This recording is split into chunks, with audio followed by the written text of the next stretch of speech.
Welcome to the Psychology of Black Womanhood podcast, the space where research meets the real world. In today's episode, we're diving deep into the powerful and important topic of misogynoir, which is the intersection of racism and sexism that Black women face. Today, we're talking with Dr. Moya Bailey, the scholar who coined and defined the term misogynoir. Dr. Bailey is a professor at Northwestern University and the founder of the Digital Apothecary and co-founder of the Black Feminist Health Sciences Studies Collective.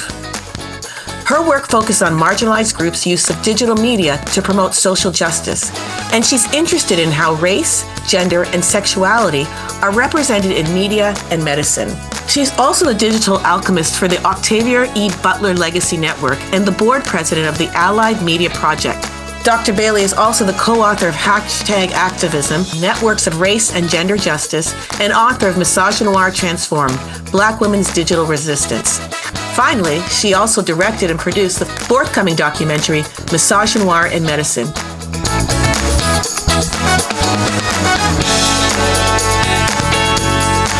I want to start by having you share your research journey. How did you come to do this work, particularly around Black misogynoir?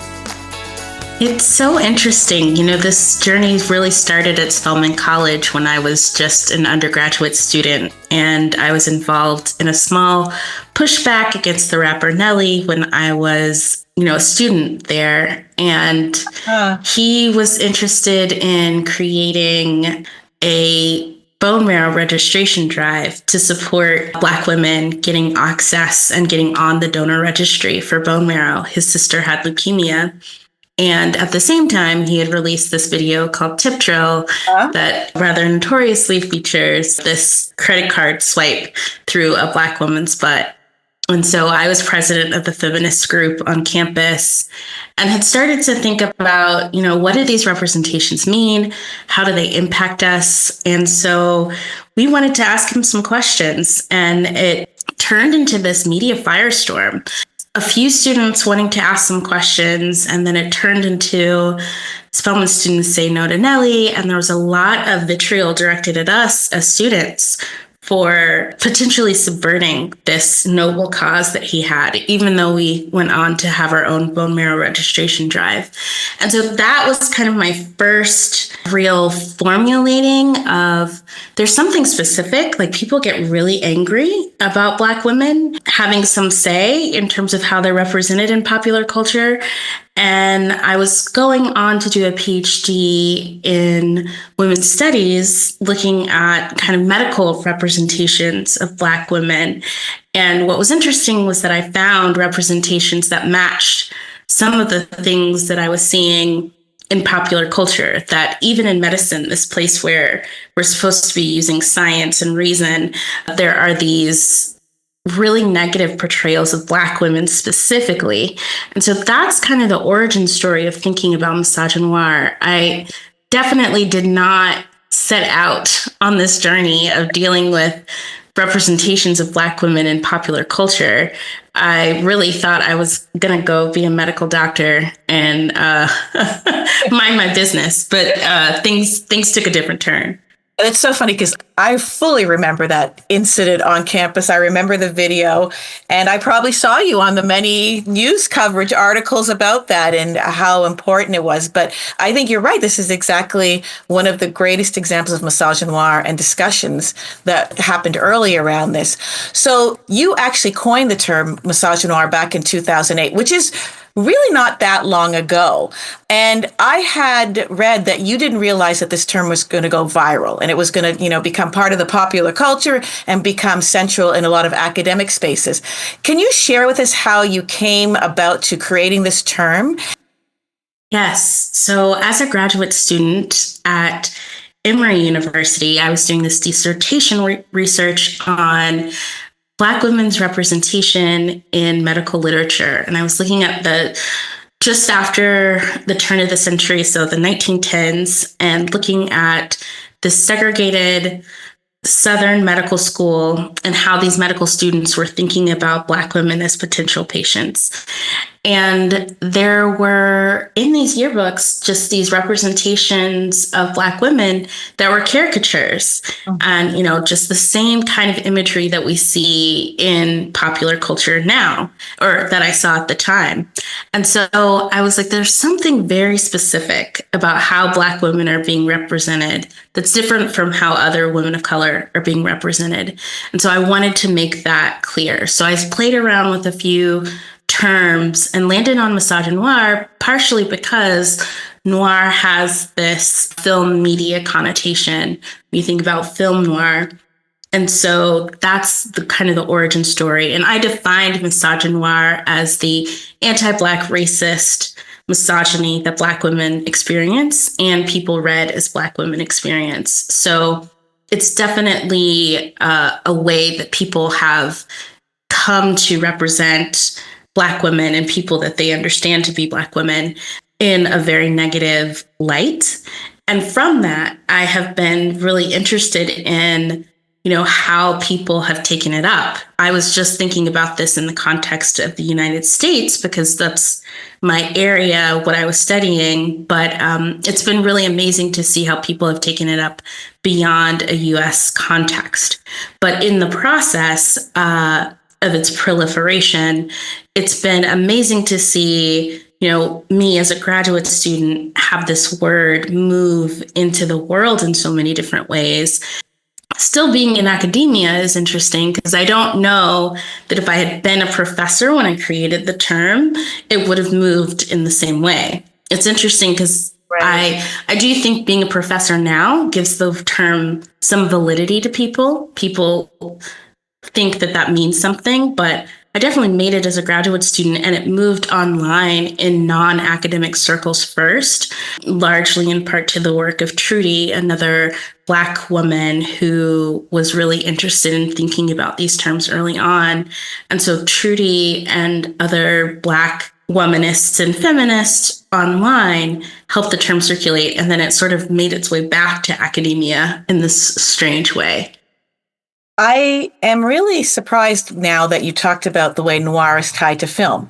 Why is U.S. visual culture and digital spaces so central to understanding the concept of misogynoir? Yeah. So when I was thinking about that piece, it's really the imagery that struck me the most. So, and the narratives and the stories that are told about Black women. And that is really happening in visual culture and in these spaces where we see Black women represented. And whether that's a visual representation or an auditory representation, there are limited frames that are used for those representations. So that's why I started to think about misogynoir in that way. And, film noir has these gritty, hypersexual themes that actually, to me, mimicked some of the ways that Black women were being represented too. Always portrayed as hypersexual in relationship to others. And then that being an excuse for the kind of vitriol and sexual assault that Black women are then subjugated to. So those things became an important part of the definition. And the US specifically became central because I didn't want to assume that this was happening the same way in all parts of the world. I was very familiar with the US context and how we were being represented. And I was also aware that imagery was circulating and moving into other places. So it's not the case that it stays in the United States. Misogynoir is unfortunately global.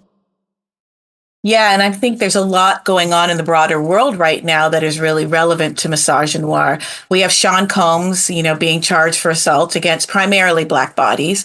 We saw Congresswoman Jasmine Crockett and the current presidential candidate Pamela Harris facing a barrage of sexist and racist attacks.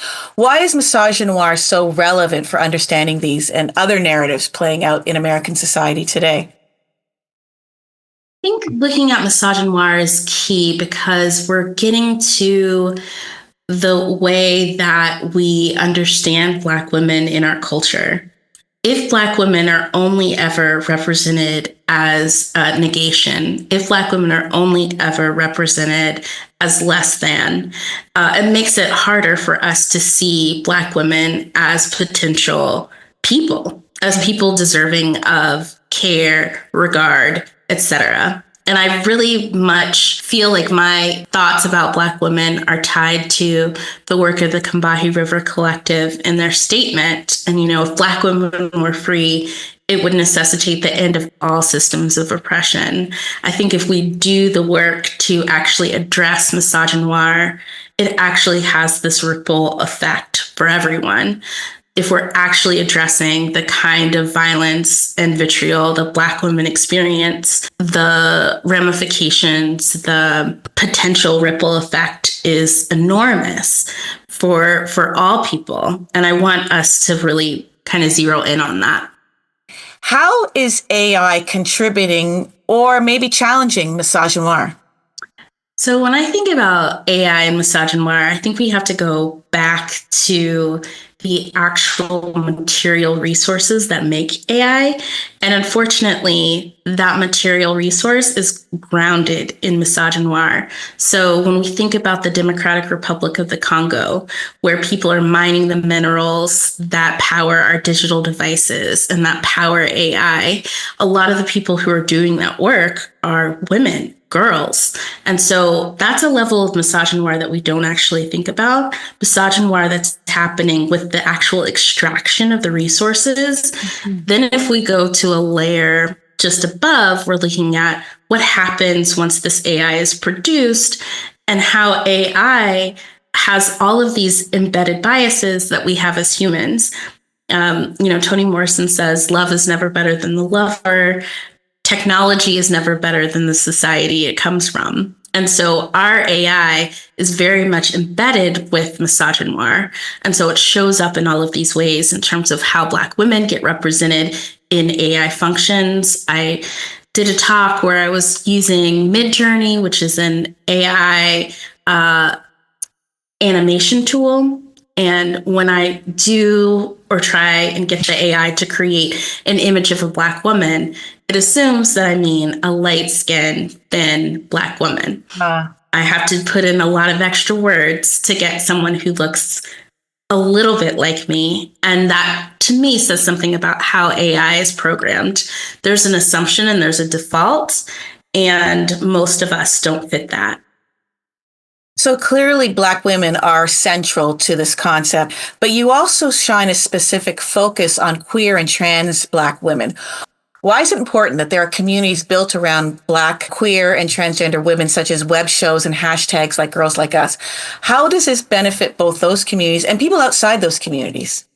What's so interesting is that I really think Black women and Black womanhood really troubles people's ideas of discrete categories. So it's the case that a lot of Black trans women are in the same boat as Black cis women in terms of being read as hypermasculine.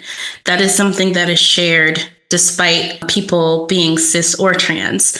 And what's interesting is that some of these laws and negative reactions to Black trans women do have impact on Black cis women who are often read as not feminine enough.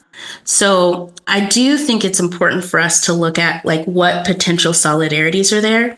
And then also one of the things that happens for queer, non-binary, and other gender non-conforming Black folks is despite their self-identification, people just see them and think that they're a Black woman, a cis Black woman. So it's really not the case that people are being regarded within their whole self and their understanding of who they are. It's also about how people are interpreting you. So one of the reasons I talk specifically about what queer, trans, gender non-binary, gender non-conforming Black folks are creating is because we all experience misogynoir in different ways. And sometimes that misogynoir shows up as misgendering. Sometimes that misogynoir shows up as people making false equivalencies between communities that are very close to one another. I'm wondering, now that you've talked about within group dynamics and the need for solidarity, how have Black men responded to the concept of misogynoir? It's a mixed bag. It's a bit of the both and. I feel like there are some men who have found it very helpful and see its utility in explaining things that they themselves have seen or participated in. And then I think there's a lot of resistance. Also, Black men who feel like anytime we're putting the spotlight on Black women, it's somehow taking attention away from Black men and not dealing with the realities that they're facing in society. And for me, I think it becomes clear that the more specific we are, the better we can address the issues that are happening in all parts of our community. And I think that there's been a real backlash in terms of Black women paying attention to their own concerns. And I don't know, this hyper masculine Hotep podcast manosphere moment that we're seeing in a lot of our communities right now. I'm glad you brought that up, which I was going to say, of course, there was the famous Kevin Samuels was passed, and you're seeing this whole discussion about Black women in unique ways. So how is misogynoir affecting relationships between men and women today? Yeah, I think that misogynoir is really bubbling just beneath the surface of relationships. And I think this is true in heterosexual communities and in queer communities. There still is a very normative way that people expect masculinity to be expressed, a very normative way that people expect femininity to be expressed. And anytime people are deviating from that, regardless of their sexual attraction, it's considered somehow anathema. We shouldn't be doing this. And there are a lot of ways that people are policed for portraying and moving in ways that are different and outside of those bounds. So I find that misogynoir, unfortunately, still seems to be right below the surface when it comes to our relationships, platonic and romantic, in our communities. And I'd really love to see us do some more work to unpack those. What are you seeing that Black women are doing to challenge misogynoir, particularly in digital spaces? How are they carving it out for themselves? I love what Black women are doing. I think Black women are taking the tools that they have available to them and refashioning them to create kind of content that's speaking back to some of these expectations and negative portrayals. So one example I think of that I really love is it's Mel Mitch, a Black woman who has a TikTok channel and she's a comedian. And one of the things she's done is kind of skewered these Black male podcasters. She has a fake podcast that called Hoes Not Humans, where she talks about and moves through some of these tropes that we have about how Black women are. And through this satire, I think she really effectively just shows that it actually is pretty on brand with what's being produced on the podcast. So I think we're taking the tools that we have, but then also remixing them to create what it is that we want to see. So what about you? Where is your research going next in terms of addressing misogynoir? I am working on a documentary called Misogynoir in Medicine. And so I'm looking specifically at Black women's experiences at 3 really important moments of existence: birth, life, and death, and looking at how misogynoir shapes those experiences for people, both as patients and as providers. So I am in production on this docuseries, and I'm hopeful that it will be making its way to people in the new year, in 2025. Thank you for joining us for this powerful conversation with Dr. Moya Bailey on misogynoir. To learn more about Dr. Bailey's work and access additional resources, be sure to visit the podcast page on our website at www.psychologyofblackwomanhood.com. We'd love to hear your thoughts about the podcast, so keep the feedback coming and send us your comments or topic requests that you'd like to hear more about. And don't forget to share your favorite episodes with your friends so we can keep spreading awareness and creating change together. Finally, grab a copy of The Psychology of Black Womanhood. That's the book that accompanies this podcast from your favorite bookstore seller. Tune in next time.